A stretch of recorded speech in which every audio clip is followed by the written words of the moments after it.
what is growth marketing?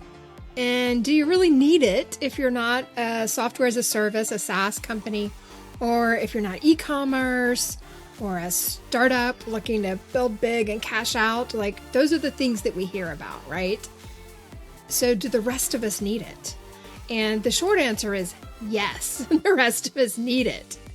I'm going to dive into that today and tell you exactly why we all need to be focused on growth marketing for our small businesses, because the whole world has changed, not just your business and my business. And welcome. I'm Penny Kelly, the founder of Marketing Profit School and a marketing strategist, and these days more of a growth marketing strategist. This is exactly what I help clients with. And sometimes it can be a challenge to identify the difference. So if you're not subscribed, I welcome you, and please go ahead and subscribe, click that notification bell so you know when new videos drop. And back to our growth marketing topic for today. Most of the businesses that I work with are more of a soft skill business, or maybe it's a hard skill, but it's a soft approach.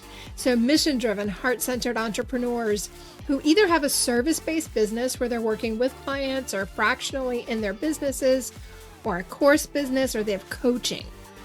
And so these are the things that are the small businesses where it's really driven by the personality of the business owner and their personal expertise. And a business has been built up around this. Maybe you have a staff and a team that help you execute on the jobs that you do with or for clients. Maybe it's all still one-on-one. Maybe you have a course in there, maybe not. Maybe you have a group coaching program, or however it looks for your business. It is built on your expertise. So you have an expert business where you, as the business owner, are the expert. And this is where so many people sort of turn off that notion of growth marketing being the same thing as digital marketing. And it's just not. So let me explain. Digital marketing, what we think of as PPC ads or social media marketing, search marketing, which is also PPC, but we think of it differently sometimes, programmatic advertising, affiliates, all those things that we can do to digitally market our business, referrals when we ask people to send us their friends. We're giving them a link to share. It's all in the digital plane, right? And the truth is that over the last few years, when the pandemic happened, the business world shot forward from a digital perspective a decade, maybe more. The archaeologists or anthropologists and sociologists will tell us in 100 years how far we actually moved forward during that time in the way we communicate with each other and the way we do business, especially business online. Every business was forced online during the pandemic. Even a local bakery that just had a Facebook page learned how to bake cookies and get them delivered. I know locally here, we had a local bakery that was a favorite in the neighborhood, and every Saturday morning they brought a van and dropped it in the front of the neighborhood, and you could place orders up to Thursday afternoon and go pick up your order Saturday morning at the van at the front of the neighborhood. So that's pretty cool. That was very ingenious of them, right? And that is a great example of growth marketing. They did something differently. They listened to their market, gave the market what they wanted, and their business benefited. So the real delineation over time, and this started with Growth Hacker Marketing, a book by Ryan Holiday back in 2014. I think there's a link in the description. And you look at companies like Dropbox. Dropbox is always sort of that go-to example where they built this software company where you could store things digitally online. They made it shareable. You were able to invite friends to share, and the document updated over time, like we all use Google Docs now, right? The document could update over time. You could work on spreadsheets or other kinds of documents with other team members based in other offices or other cities. And when you referred a friend, you got more storage. I got my first several hundred megs of storage on Dropbox extra by referring friends back in that time. This was back in like probably 08, 09, something like that, I think. I think it was in 2009-ish when we first started using that tool. I left corporate in 2014, and by that time I had a substantial Dropbox account in the free version because of the people I had recommended. Now I pay for like that pro account and all that because I use it as part of my business. It's integrated. So that's actually another piece of it, integration throughout your business. So the cool thing about the way growth marketing was set up for these software companies and this monthly subscription format that most of the software and tool companies have is it was built for their customer journey. So this notion of awareness, acquisition, activation, get them using. So you want to acquire them, get them to take that trial, go in and check out the product. Then activation is getting them to use it on a regular basis. Retention, it becomes part of their life. Referral, they send their friends. You make money on the new customers. They make a referral fee or they get some benefit, some incentive for sharing. And then revenue, what is your revenue model? How do you get more revenue from the customers you're bringing in? So this does align for a lot of us if we break it down a little bit in that customer journey notion. So awareness is awareness, right? That's been part of the top of funnel for marketing forever. And if you go into your Facebook Ads Manager right now, awareness is the very first thing. And then it's consideration. So for me, awareness isn't necessarily getting them to our website like it would be for one of these software companies. Awareness is just in that know, like, trust path that people take before they become a customer or client of yours. It's the know phase, getting them to know who you are, consuming your content. The cool thing is all the platforms want people to stay on the platform. So this awareness phase can totally be done right on the platform. Get them to watch your video, get them to read your long form post, or consume your content however you're creating that content on that platform, wherever it is that you're choosing to engage with your audience. Facebook, Instagram, LinkedIn, YouTube, Pinterest, TikTok, anywhere else, doesn't matter. Medium, Substack, wherever it is. Getting them to consume the content on the platform makes them aware of you. Now, right there, back in Ads Manager, consideration. Consideration means that they're considering your solution to their problem. So we're going to back this train up a second and talk about levels of awareness. And this is a notion from Eugene Schwartz from a century ago almost, although he did a lot of speeches not quite that long ago, in the 50s and 60s, and he was around for longer than that. But we talk about the levels of awareness as someone who is completely unaware. Often they're not even aware that they have a problem yet.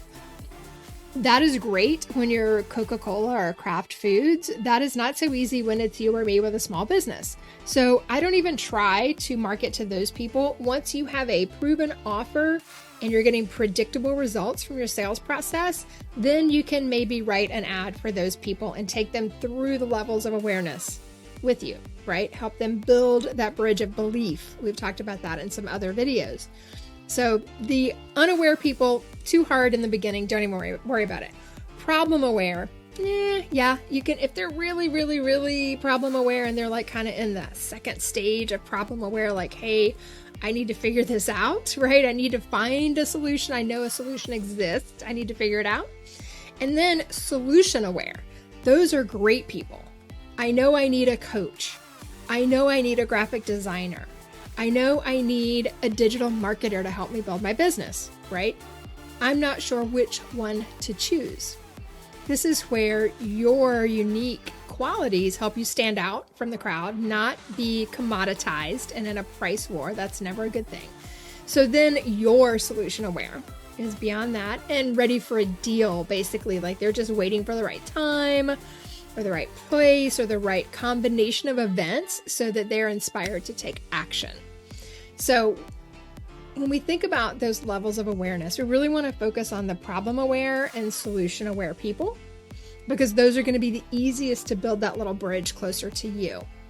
So in the consideration phase, we want them to move from being on the platform to being in our world. And we want them on our email list, on our messenger or text list, on our platform that is going to be a place where we can gather data. And a lot of people talk about this now as zero-party data that we are collecting, that we have permission to use from them because they've given us that permission. And it can be even more powerful because then we can send that data back to the platforms. We feed data to the platform. They're happy. We're happy. We find more people like those people. It's working great for everybody, right? So consideration, conversion, when they become a client. Now we can have lead conversions and sales conversions, but I really want to talk about them becoming a customer or client. And then the rest of it is really the same because it's retention. And this is about your customer experience, your customer journey, and referral. They love it so much they want to tell their friends, or there is some incentive for them to tell their friend about it. Maybe they get an extra month of coaching, or maybe they get a referral fee from you. Any of those things are totally cool. And then revenue and cash flow always have to be part of the conversation. We are small businesses. We have bills to pay. We have to get clients to pay those bills, right? So that revenue, cross-sells, upsells, promotions, all of those things, they all come into the conversation. And it's really funny. I had this blinding flash of the obvious, BFO, not so long ago about exactly how well my profit pillars line up with this customer journey from that software example, but then as I lay it over for expert businesses, how closely they align. For people, revenue, optimization, fulfillment, integration, and traffic. So this is the thing that you have to understand first. You have to be really clear on that customer journey to understand how growth marketing is going to work.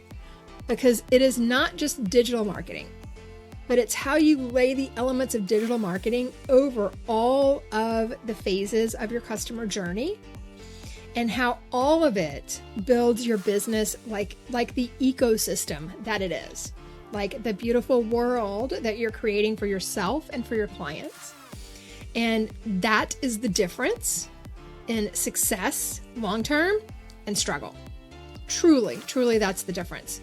So when we can get the elements of digital marketing working in concert with that customer journey that we have carefully mapped out, we know exactly what's coming next. They know exactly what's coming up next. They're never surprised in a way that feels like, am I really in the right place, right? Everything confirms, yes, you are in the right place. Yes, this is just for you. You know exactly what's coming next. It's great to give customers happy surprises, right? And extra bonuses, those kinds of things. That's not what I'm talking about.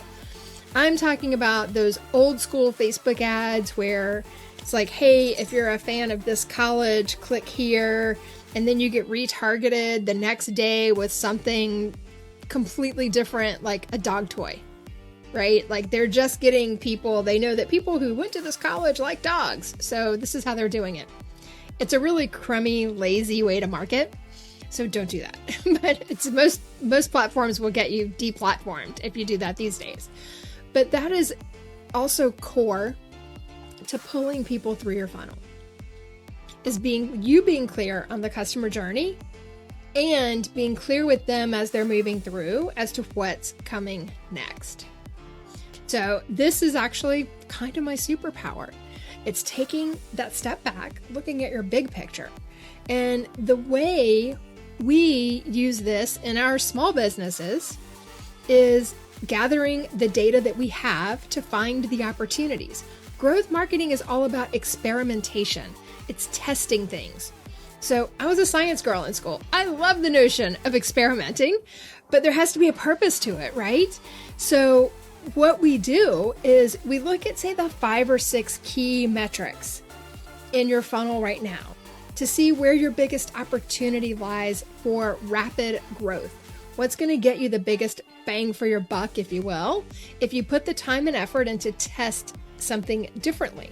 Test a different headline, test a different call to action, test a different subject line on an email. It can be hundreds, thousands of different things that you're testing, but ultimately you're going to see what point in your process is the most ripe for that opportunity to have a tweak made that will give you significantly different results. And this is where I'll do a future video, maybe next week, about some of those key metrics and how just changing a few percentage points here and there can literally double, triple, 5x your revenue. Like, it's insane the impact this can have on your business when you just start identifying those opportunities and systematically testing things to improve them. That's what growth marketing is.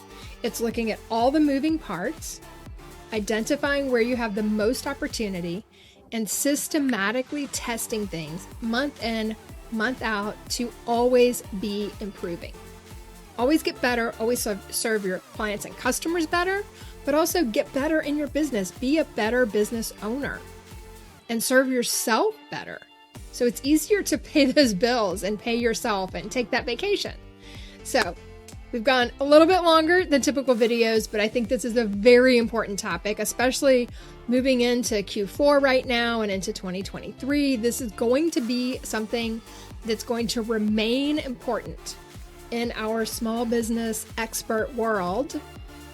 We don't compete with the software companies, but we can take some lessons from those multi-million-dollar, billion-dollar buyout companies that we can apply in our small businesses to get rapid results and transformational growth. So I hope that you've enjoyed this. Again, hit that like button if you've gotten value. Give me a comment. Let me know what your favorite takeaway was, or if you have a question. And also in the description, you'll see a link. You can apply to work with us, or you can check out the quiz to see what your biggest blind spot is around growth right now. And I will see you on the next video.